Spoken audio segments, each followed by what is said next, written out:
When you think of a World War game, there are certain weapons that spring to mind. You could say the Thompson or the Tommy gun is one. You could say the BAR could be another, maybe even the Kar 98. I think one gun that almost everyone thinks of with World War II is the M1 Garand. So much so that when Battlefield 5 was announced to be in World War II, and we found out that there wasn't going to be an M1 in the game at launch, people were very disappointed. But after a long wait, it's finally here. As of right now, thanks to the Pacific update, you can jump into the game and play with the Garand. You don't even need to unlock it. I said that the M1 Garand is a bit of an iconic weapon, and it is. Maybe most noted for its very iconic pinging noise when the clip was ejected. The Garand was a semi-automatic rifle that was the standard US service rifle during World War II. The Pacific also happens to have brought with it the American forces and the Japanese forces too. So it's starting to feel a bit more like a World War II game now. The M1 may have been a standard US weapon, but it was actually created by a Canadian-American designer called John Garand. It was the first standard issue semi-automatic military rifle, and it served as a replacement to the bolt-action M1903 Springfield, and it was eventually replaced itself by the M14 rifle. General George Patton called the weapon the greatest battle implement ever devised. High praise indeed. Interestingly though, the weapon is called the Garand by civilians, but that doesn't seem to have been the name for the weapon when it was used in service. The US Army and the Marine Corps simply called the rifle the US rifle, the caliber .30, or just the M1.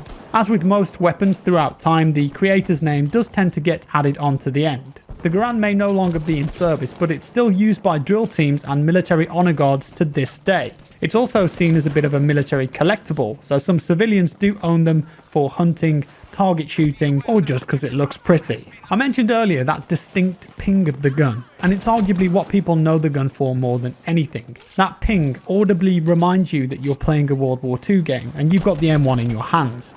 And it all comes from an empty being ejected from the gun. The way that you load the M1 is actually one of the biggest criticisms of the weapon though, because it relies on clips. John Garand developed a system that allowed you to feed ammunition into the weapon from the top clip included into a fixed magazine. When you're using the gun in the game, you'll notice that no matter how many bullets you need to reload, the entire clip is ejected and a full one inserted. So if you shoot 2 bullets, the reload will still load in an entire 8 bullet clip.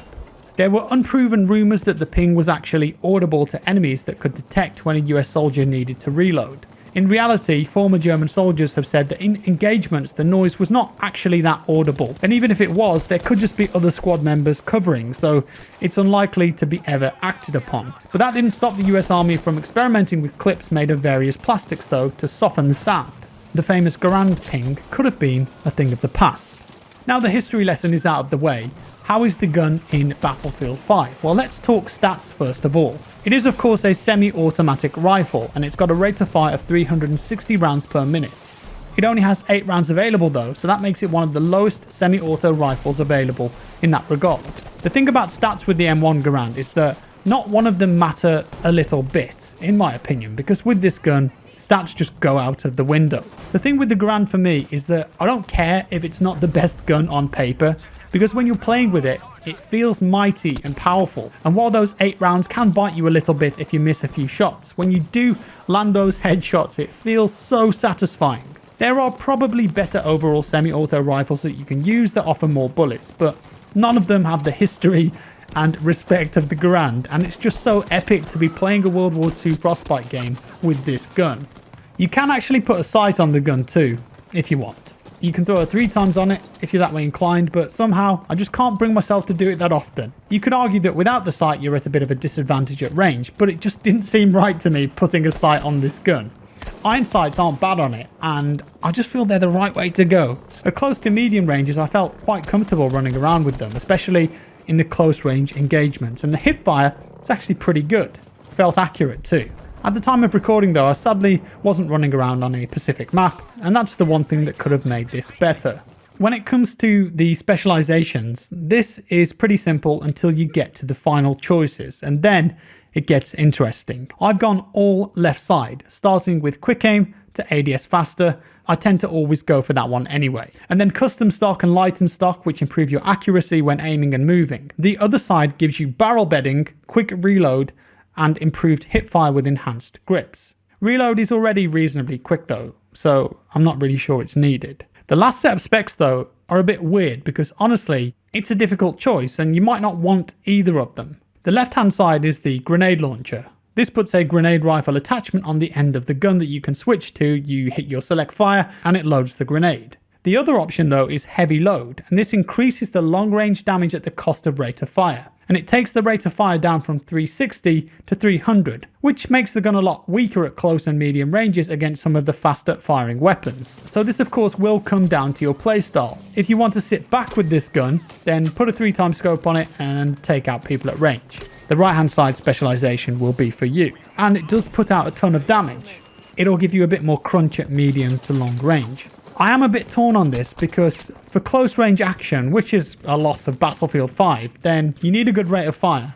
On the other hand, I'm not all that keen on using grenade launchers because they feel a bit dirty to me, but well, if it's there, it's there. I think if you're accurate and you can consistently hit headshots, stay at medium and long range, go for the right hand option. Now wrapping things up, one of the things that I couldn't help but think when using the M1 was how good a standard issue rifles mode would be in Battlefield 5, just like we had in BF1. I think a lot of players would get on board with that. Standard issue rifles, no scopes or long range magnifications, perhaps disabling all customization in that game mode so all the uniforms look genuine. I think that might completely change the way the game was played and be an interesting experience. I'm not saying it should be a permanent thing, maybe just a limited time mode, but perhaps when custom servers are introduced, it's something that we could just make ourselves. That would be very interesting and something that I would like to try personally. Overall, I love the Garand. It may not be the best rifle in the game, but it's the one that I wanted and it's so much fun to play with. It sounds amazing, it looks amazing. Satisfying is probably not doing it justice. It's an awesome weapon, check it out. And that's all for today folks. I hope you liked this one. If you did, leave a like. If you didn't, a dislike, subscribe for more, and I'll see you in the next one.